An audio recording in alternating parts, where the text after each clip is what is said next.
오늘 본문 말씀이 포함된 예레미야서는 지금으로부터 약 2900년 전에 남유다 왕국에서 활약했던 예레미야 선지자가 기록한 하나님의 말씀입니다. 하나님께서는 예레미야 선지자에게 다음과 같은 사명을 주셨습니다. 그의 조국인 남유다가 하나님을 떠나자 하나님께서는 그 남유다 왕국을 심판하고 멸하시기로 작정하셨습니다. 심판과 멸망의 메시지를 선포하라는 것이 그의 사명이었고요, 나아가서 하나님은 사랑이시기에 다시 회복시키실 거라는 이 회복의 메시지까지 전하는 것이 그의 사명이었습니다. 그는 40년을 아주 성실하게 헌신적으로 이 사명을 감당했습니다. 그런데 그의 사명을 감당하는 매 순간이 그에게는 참 힘들었습니다. 단 한순간도 편할 날이 없었습니다. 대부분의 이스라엘 사람들은 그를 향해 거짓 선지자라고 매도했고요, 수도 없이 그는 그로 인해서 매를 맞아야 했고요, 감옥에 수감이 되어야 했고 자유를 박탈당했습니다. 성전에서 하나님의 말씀을 선포하지 못하도록 많은 사람들이 그를 억압했어요.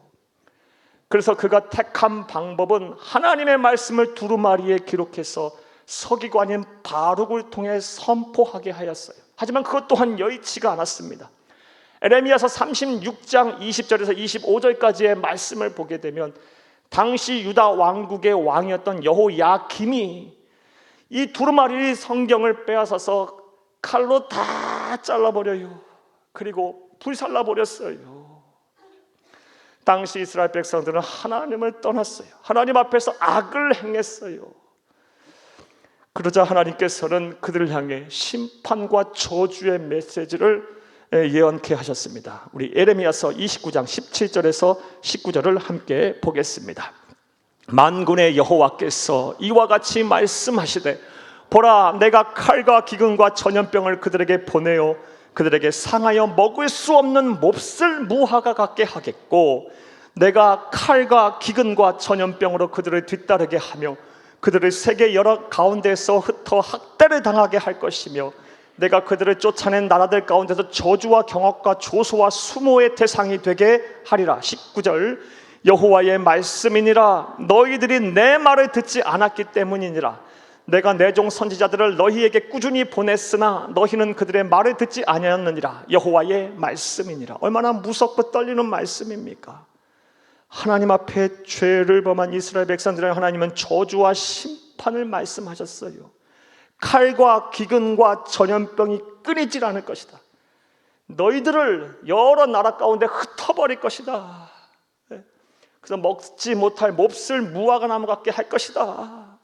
얼마나 두렵고 떨리는 말씀입니까? 이 예언의 말씀이 있고 나서 얼마 지나지 않아 실제 그런 일이 벌어졌습니다. 당시 고대 근동의 패권 국가이자 또 여러 침략의 제국이었던 바벨론이 유다 왕국을 침략해서 세계사를 보게 되면 BC 583년에 유다 나라가 멸망합니다. 대부분의 사람들이 죽었고요, 또 대부분의 사람들이 바벨론에 포로로 끌려가서 70년간 노예 생활을 하게 됐어요. 사랑하는 여러분, 이러한 이스라엘 민족의 고대 역사는 우리들의 거울입니다. 우리는 타산지석으로 반드시 삼아야 할 줄로 믿습니다. 하나님 앞에서 죄를 행하고 악을 행했다면, 말과 행동으로 마음과 생각으로 범죄했다면 반드시 회개해야 합니다. 그리고 여호와 하나님 앞에 돌아와야 합니다. 그분을 잘 섬겨야 합니다. 그분의 뜻에 따라 공의를 행하고 정직을 행해야 합니다. 하나님 말씀에 순종하며 살아야 합니다. 그렇지 않으면 하나님의 무서운 징벌과 심판과 징계가 있을 것입니다. 자, 여기까지가 본문의 배경과 내용입니다. 자, 이제 이런 내용을 바탕으로 우리가 오늘 해결해야 될 질문과 답을 한번 찾아보겠습니다. 사랑하는 여러분, 하나님은 사랑이십니다. 그 사랑의 하나님은 저와 여러분을 향해 놀라운 계획을 가지고 계십니다. 자, 그렇다면 그 하나님은 우리에게 향하여 어떠한 계획을 가지고 계실까요? 자, 이제부터 따라하시겠습니다. 첫째로, 하나님은 나를 살리려는 회복의 계획을 가지고 계십니다. 하나님은 나를 살리려는 회복의 계획을 가지고 계십니다. 우리 사랑의 하나님이 하나님의 백성들을 향해 가지고 계시는 계획이에요. 오늘 본문 10절을 함께 읽겠습니다. 여호와께서 이와 같이 말씀하시니라. 바벨론에서 70년이 차면 내가 너희를 돌보고 나의 선한 말을 너희에게 성취하여 너희를 이곳으로 돌아오게 하리라. 아멘. 아멘. 이 말씀은 에레미야 선지자에게 준 예언의 말씀입니다. 예언의 말씀 어떤 내용입니까? 너희가 악을 행하여 하나님의 진노와 심판을 피할 수 없게 됐다. 그래서 바벨론에 의해서 포로가 생활을 하게 될 것이고 그래서 70년이라는 시간을 보낼 것이다. 하지만 내가 너희를 잊지 않을 것이다. 너희를 버리지 않을 것이다. 반드시 다시 돌아오게 하리라. 반드시 다시 살게 하리라. 회복시킬 것이다 라는 약속의 말씀, 축복의 말씀입니다. 이와 같이 하나님은 당신의 백성들이 아무리 하나님의 마음을 아프게 한다 할지라도 하나님은 우리를 버리시는 분이 아닙니다. 절대로 포기하시는 분이 아니에요. 절대로 모른 채 하시는 분이 아닙니다. 하나님 앞에 돌아오기만 하면 손꼽아 기다리시면서 인내하고 참고 견디시면서 돌아오기만을 기다리시는 분이시고 돌아오기만 하면 반드시 회복시키시며 다시 살게 하시는 그런 계획을 가지고 움직이시는 분임을 믿으시기를 간절히 주의 이름으로 부탁합니다. 물론 말씀드렸다시피 하나님은 공의의 하나님이시기 때문에 행한 대로 보응을 하시는 분이십니다. 때로는 무섭도록 심판하고 심판하시고 징벌을 하시는 분이에요. 하지만 성경을 보게 되면 그것이 하나님의 본심이 아니라고 하나님은 말씀을 하고 계세요. 에레미야 애가 3장 33절 함께 읽겠습니다. 주께서 인생으로 고생하게 하시며 근심하게 하심은 본심이 아니시로다. 하나님이 징계와 심판을 받아 하나님의 백성들이 고생하는 것, 근심 중에 거하는 것, 심판과 징계를 받아서 괴로워하는 것, 이거 하나님의 본심이 아니라는 겁니다. 사랑하는 여러분, 지난날의 잘못과 과오로 인해서 악을 행하고 죄를 범해서 하나님으로부터 징계와 심판을 혹시 받고 계시지는 않으십니까? 하나님마다 잘 안 되고 괴롭고 고통스럽고 하나님은 깨닫게 하세요. 회개하라 회개하라 하면서 막 징계와 심판에 대해서 잘 깨닫게 하세요. 그래서 괴로운 삶을 지금 살고 계시지는 않으십니까? 혹은 이런 징계와 심판이 두렵지는 않으십니까? 사랑하는 여러분, 그러하다면 너무 염려와 근심하지도 마시고 너무 낙심하지도 마시기를 바랍니다. 왜냐하면 하나님은 사랑이십니다. 하나님은 나를 살리려는 회복의 계획을 가지시고 움직이시는 분이십니다.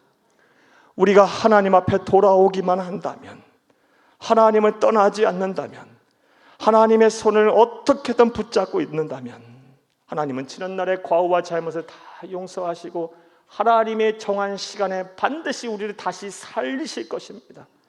회복시키실 것입니다. 이것을 온전히 믿는 저와 여러분 되기를 간절히 주의 이름으로 축복합니다. 축복합니다. 자, 하나님은 하나님의 백성들을 향해서 어떠한 계획을 갖고 계십니까? 첫 번째로 하나님은 나를 살리려는, 우리를 살리려는 회복의 계획을 가지고 계십니다. 또 본문 말씀을 통해서 알 수 있는 하나님은 우리를 향한 어떠한 계획을 가지고 계실까요? 따라 하시겠습니다. 둘째로 하나님은 나의 미래를 밝고 평안하게 하려는 희망의 계획을 가지고 계십니다. 하나님은 나의 미래를 밝고 평안하게 하려는 희망의 계획을 가지시고 지금도 일하시고 계십니다. 이것을 온전히 믿는 여러분 되기를 다시 한번 간절히 주의 이름으로 축복합니다. 오늘 보면 11절을 함께 보겠습니다. 여호와의 말씀이니라. 너희를 향한 나의 생각을 내가 아나리. 평안이요 재앙이 아니니라. 너희에게 미래와 희망을 주는 것이니라. 아멘. 너희들이 비록 죄와 악을 행해서 지금 심판을 받아 바벨론의 70년 포로 생활하겠지만 그것이 내 뜻이 아니다. 내 생각이 아니다. 내가 간절히 바라는 것은 너희 미래가 밝고 평안한 것이다. 너희 미래와 내 희망을 주는 것이다. 이게 내 계획이다. 하나님께서 우리에게 말씀을 하고 계세요. 사랑하는 우리가 믿고 섬기는 하나님은 이런 분이에요. 따라서 지금 현실이 답답하다 할지라도 너무 걱정하지 마세요. 사랑의 하나님을 바라보세요. 우리를 향하여 우리의 미래를 준비하고 예비하고 계시는 그 하나님을 믿음의 눈을 열어 바라보세요. 꼭 그렇게 하셔야 돼요. 그러면 이 세상은 아무리 삶이 힘들고 어렵다 할지라도 사랑하는 여러분, 여러분의 마음은 천국이 될 것이고 여러분의 삶의 자리는 하나님의 나라가 될 거예요. 이런 평안의 은혜가 여러분 가운데 함께 하기를 간절히 주의 이름으로 축복합니다. 지금 당하는 현재 고통과는 비교할 수도 없는 미래의 영광을 얻게 될 거예요. 로마서 8장 17절의 말씀에 현재의 고난은 장차 받을 영광과 좋게 비교할 수 없도다 라고 말씀하셨어요. 예수에 대한 확신, 하나님에 대한 확신을 놓지 마세요. 저와 여러분을 향해 가지고 계신 우리의 미래를 밝고 평안하게 하려는 이 계획을 온전히 신뢰하세요. 그런 여러분 다 되시기를 다시 한번 간절히 주의 이름으로 부탁합니다. 자, 이와 관련해서 다음과 같은 이야기 하나 들려드리겠습니다. 설교를 준비하면서 지금 영국에 사시면서 열심히 신앙생활하고 계시는 어느 안수 집사님의 간증을 읽고 큰 감동을 받아 여러분에게 소개하려고 해요. 이 안수 집사님 가정은 지금부터 약 25년 전에 영국으로 이민을 가셨다고 합니다.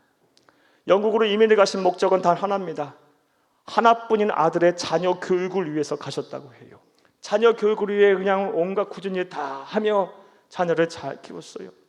그 자녀가 기대대로 잘 컸어요. 공부도 잘 했고 좋은 대학에 입학을 했어요. 얼마나 부모가 큰 기쁨이 된지 모르겠습니까? 얼마나 큰 자랑이었겠습니까? 자, 그런데 문제가 발생했어요. 이 자녀가 방학을 맞이해서 고국인 한국에 들어왔는데 그만 교통사고를 당해 죽고 말았어요. 사랑하는 여러분, 이 부모 어떻게 삽니까? 오로지 자녀만 보고 살았고 그 힘든 일까지 다 마다한 평생을 헌신했는데 기대고 바라고 소망했던 그 자녀가 그만 죽고 말았어요. 삶의 의지가 끊어져 버렸어요. 그냥 삶은 다 놔버리는 지경에 이르게 됐어요. 신앙인이었지만 그런 순간에 임하자 하나님을 향해 막 하늘을 향해 삿대질을 하며 하나님이 살아계신다면 어떻게 나에게 이럴 수가 있습니까? 하나님이 정말 나를 사랑하십니까? 어떻게 이럴 수가 있습니까? 수개월을 체념하며 아무 일도 하지 못한 채 그냥 모든 삶을 포기한 채 살아도 사는 것 같지 않은 삶을 살았었다고 해요. 그러는 삶 가운데 우연히 라디오에서 하나님의 말씀을 듣게 됐는데 누군지도 모르는 설교자가 하나님은 사랑이십니다, 하나님은 우리보다 우리를 더 사랑하십니다라는 말씀을 전하시더래요. 그 순간에는 이 말이 안 들어오더래요. 너무 마음이 다쳐서요. 너무 힘들어서. 그런데 며칠이 지났는데 불현듯 자신의 입으로 이런 고백을 하고 있더래요. 하나님은 나를 사랑하신다. 하나님은 나보다 나를 더 사랑하신다. 누가 시킨 것도 아닌데 그냥 내 입에서 계속 이 말이 나오더랍니다. 하나님은 나를 사랑하신다. 나보다 나를 더 사랑하신다. 그러면서 갑자기 드는 생각이 있었는데 그 생각이 무엇이냐? 자녀를 잃은 슬픔으로 눈물을 흘리는 나를 보고 나보다 나를 더 사랑하신 하나님은 피눈물을 흘리고 계시겠구나. 그 다음부터 하나님의 위로가 막 쏟아지기 시작하고 마음의 평안이 임하더랍니다. 거기서 하나 더 나아가서 어떤 일들이 일어났냐? 이제 비로소 주변의 사람들이 보이기 시작하더랍니다.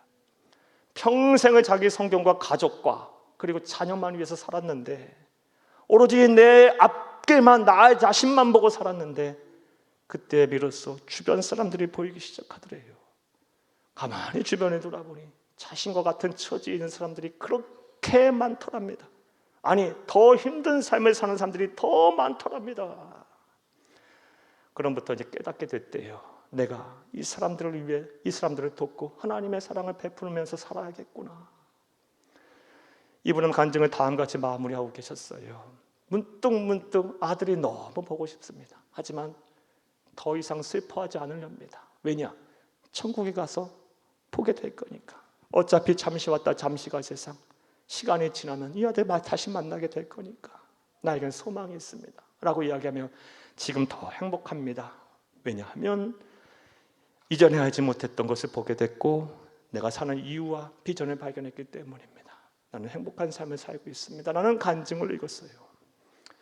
사랑하는 여러분, 아무리 현재 삶이 답답하고 답이 없고 괴롭고 고통스럽다 할지라도 낙심할 필요가 없습니다.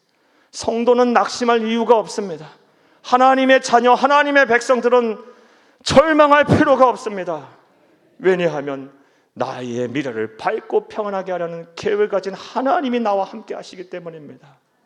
내가 그 하나님을 찾고 찾는다면, 그 하나님의 손에 붙든다면 하나님은 반드시 나의 미래를 밝고 평안하게 인도하실 것입니다.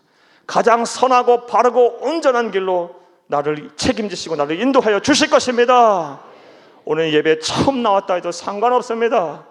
예수를 그리스도의 믿음을 가지고 그 하나님, 나도 그 하나님의 손에 붙잡을 수 있나요? 그런 하나님의 미래의 계획에 나도 함께 동참할 수 있나요? 라고 묻고 하나님 앞에 결심하게 되면, 그 하나님이 내미시는 손에 붙잡게 되면 하나님께서 여러분의 삶을 반드시 인도하실 것입니다. 여러분의 미래를 밝고 평안하게 인도하실 것입니다. 이런 은혜와 축복이 저와 여러분 가운데 충만하기를 간절히 주의 이름으로 축복합니다. 자, 또 세 번째로 하나님은 우리를 향해서 어떠한 계획을 가지고 계실까요? 본문 말씀을 통해서 우리는 무엇을 찾을 수가 있을까요? 따라 하시겠습니다. 셋째로, 하나님은 부르짖어 기도하는 나를 만나려는 만남의 계획을 가지고 계십니다. 하나님은 부르짖어 기도하는 나를 만나시려는 만남의 계획을 항상 갖고 계세요. 우리 본문 말씀 12, 13절을 함께 읽겠습니다. 너희가 내게 부르짖으며 내게 와서 기도하면 내가 너희들의 기도를 들을 것이요 너희가 온 마음으로 나를 구하면 나를 찾을 것이요 나를 만나리라. 아멘. 이 말씀 역시 예언의 말씀입니다. 바벨론이란 나라 위에서 너희 나라가 처참하게 멸망할 것이다. 많은 사람들이 죽고 많은 사람들이 포로로 끌려갈 것이다. 70년의 노예 생활을 할 것이다. 하지만 나는 너희를 잊지 않을 거다. 너희가 내게 부르짖으면 내게 와서 기도하면 내가 너희들의 기도를 들을 것이고 너희가 온 마음으로 나를 구하면 나를 찾을 것이요 나를 만날 것이다. 이게 하나님 우리에게 주신 약속의 말씀이에요. 조건은 단 하나예요. 예수를 그리스도를 믿는 믿음을 가진 자, 하나님의 백성, 구원받은 하나님의 자녀라면 누구나 다 부르짖어 기도하면 하나님이 찾아오셔요. 만나실 거예요. 여러분의 기도를 들으실 것입니다. 할렐루야. 성경을 보게 되면 하나님께 부르짖어 하나님을 만난 하나님의 백성들의 이야기가 참 많이 나옵니다. 그 중에서 한 사람 여러분에게 소개하면 남유다 왕국의 제13대 왕이었던 히스기야 왕입니다. 히스기야 왕은 남유다 왕국의 3대 명군이라고 하는 하나님을 잘 섬기는 왕이었고 또 나라의 국정을 잘 이끌었던 그런 왕이었습니다. 하지만 그의 말년은 참 고통스러웠어요. 왜냐하면 죽을 병에 걸렸어요. 죽을 병에 걸렸어요. 그래서 하나님 앞에 낫고자 구했을 때 하나님은 너의 수완이 이제 끝났다. 이사야 선지자를 보내서 이제 마지막을 준비하라고 하나님께서 말씀하실 정도였어요. 그때 히스기야 왕이 무엇을 했습니까? 열왕기하 20장 2절에서 3절을 함께 보겠습니다. 히스기야가 낯을 벽으로 향하고 여호와께 기도하여 이르되 여호와여 구하오니 내가 진실과 전심으로 주 앞에 행하며 주께서 보시기에 선하게 행한 것을 기억하옵소서 하고 히스기야가 심히 통곡하더라. 아멘. 그거 한 일은요 부르짖어 통곡하며 기도한 거예요. 하나님이여 제발 나를 좀 살려주옵소서. 하나님이여 나를 불쌍히 여기소서. 지난날의 나의 삶을 하나님 기억하시옵소서. 내가 하나님 보시기에 선하게 행동하지 않았습니까? 이런 나를 불쌍히 여기셔서 제발 나를 구원하시옵소서. 제발 이 병에서 나를 고쳐주옵소서. 부르짖어 통곡하며 기도했어요. 자, 그랬더니 하나님께서 마음을 바꾸셨어요. 만나셨어요. 이어지는 말씀 보겠습니다. 열왕기하 20장 5절에서 6절 함께 보겠습니다. 너는 돌아가서 내 백성의 주권자 히스기야에게 이르기를 왕의 조상 다윗의 하나님 여호와의 말씀이 내가 네 기도를 들었고 네 눈물을 보았노라. 내가 너를 낫게 하리니 네가 3일 만에 여호와의 성전에 올라가겠고 6절 내가 네 날에 15년을 더할 것이며 내가 너와 이 성을 아수르 왕의 손에서 구원하고 내가 나를 위하여 또 내 종 다윗을 위함으로 이 성을 보호하리라 하셨더라. 아멘. 하나님께서 이사야 선지자를 통해서 그 기도에 대한 응답을 주셨어요. 부르짖는 간구에 대한 응답을 주셨어요. 내가 네 병이 낫게 될 것이다. 3일 만에 다시 성전에 올라가서 감사와 찬송과 하는 예배를 드리게 될 것이다. 그리고 너희의 수완을 15년 연장시킬 것이다. 뿐만 아닙니다. 더 나아가서 당시 고대 근동의 패권국가, 악의 제국이라고 많은 사람들이 두렵게 했던, 많은 나라들을 멸망시켰던 아수르의 왕에서 너의 나라를 내가 지킬 것이다, 네 성을 보호하겠다, 하나님께서 이런 복을 주셨어요. 사랑하는 여러분, 이와 같이 하나님은 부르짖어 간구하는 하나님의 백성의 기도를 들으십니다. 그리고 만나 주십니다. 이런 계획을 항상 갖고 계세요. 그렇다면 우리가 무엇을 해야 합니까? 기도해야 합니다. 부르짖어 하나님을 찾아야 합니다. 하나님, 나도 좀 살려주세요. 나도 좀 살게 하세요. 나를 좀 만나주세요. 내 상황과 형편을 좀 고쳐주세요. 변화시켜주세요. 나도 이제 행복해야 되겠어요. 하나님의 자녀답게 살고 싶어요. 하나님의 우리 가정을 지키시고 직장과 사업장을 돌보시고 내 자녀들과 우선들을 지키세요. 하나님이여, 내 마음을 시원케 하시고 내 눈에서 눈물을 닦아주세요. 나를 구원해 주세요. 이렇게 살 수 없어요. 하나님, 제발 나를 도와주세요 하고 통곡하며 부르짖어 기도하시길 바라요. 하나님의 백성이 부르짖어 기도하면 하나님은 만나시려는 계획을 갖고 계세요. 만남의 계획을 갖고 계세요. 이것을 의심하지 마세요. 사랑하는 여러분, 오늘 처음 예배 자리에 나왔다 할지라도, 사랑하는 여러분, 하나님에 대한 지식이 없고 신앙에 대한 체험과 경험이 전무하다 할지라도 지금부터 예수 그리스도를 믿는 믿음을 가지고 하나님의 자녀가 된다면 여러분에게 이제 하나님을 만나려는 이 만남의 계획에 여러분 동참하게 되는 거예요. 여러분이 기도하면 하나님은 여러분을 만나시러 오실 거예요. 여러분에게 기도의 응답을 하실 것입니다. 사랑하는 여러분, 이런 은혜와 복이, 이런 은혜와 실천이 저와 여러분 가운데 가득하기를 간절히 주의 이름으로 축복합니다.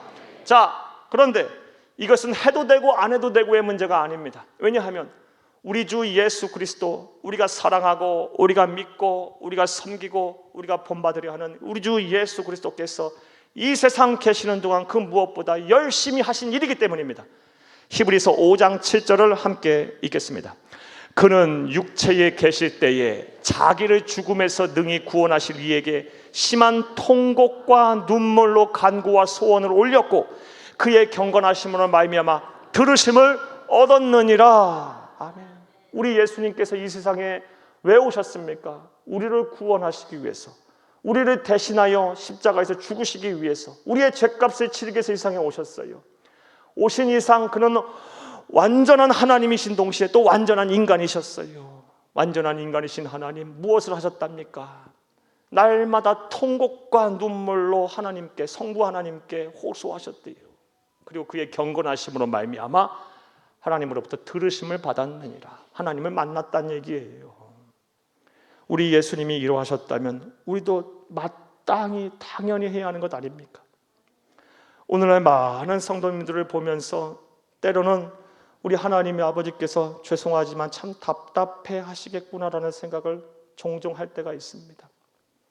기도하면 되는데, 부르짖어 하나님을 찾으면 되는데, 통곡하면 되는데, 하나님은 부르짖어 기도하는 성도들을 만나려는 계획을 갖고 계신데 왜 기도하지 않고 그렇게 혼자 슬퍼하고 괴로워하고 아파할까?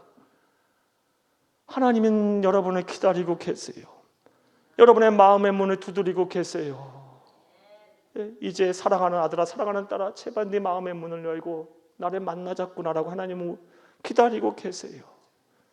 왜 혼자 그렇게 힘들고 어려워하십니까? 왜 체념하십니까? 왜 절망하십니까? 왜 낙심하십니까? 왜 두려워하십니까? 왜 염려와 근심 속에 사십니까? 왜 그런 마음의 상처와 아픔을 끌어안고 사십니까? 왜 외로워하십니까? 사랑하는 여러분, 여러분의 마음의 문을 열고 믿음의 눈을 열어 하나님을 바라보세요. 예수 그리스도를 믿는 성도라면 누구나 다 기도의 특권을 소유하고 있어요. 기도의 특권을 저와 여러분에게 주셨어요. 부르짖어 기도하면 하나님께서 반드시 여러분을 찾아오실 것입니다. 만나실 것입니다. 이것을 온전히 믿고 기도에 힘쓰는 사랑하는 성도님 다 되시기를 간절히 주의 이름으로 축복합니다.